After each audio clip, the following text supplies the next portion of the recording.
Ассаляму алейкум, приветствуем всех. В Чечне взяты в заложники женщины, несовершеннолетние дети, пожилые люди и инвалиды. Прямо сейчас их подвергают насилию, пыткам и давлению.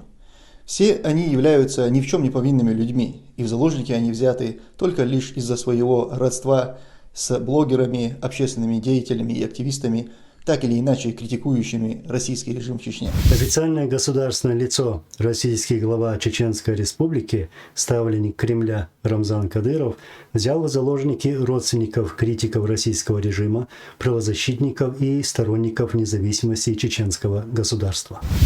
Уже более 2 недель десятки женщин и детей находятся в плену у Кадырова. Об их судьбе ничего не известно.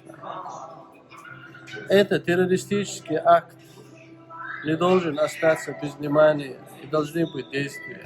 И поэтому мы поддерживаем акцию «Чеченские жизни тоже важны», организованную от имени чеченского народа, и призываем всех неравнодушных, кому противна мерзкая и подлая борьба российского наместника с женщинами и детьми, 8 января в 13:00 в городе Страсбург напротив здания Совета Европы. Мы ждем каждого из вас.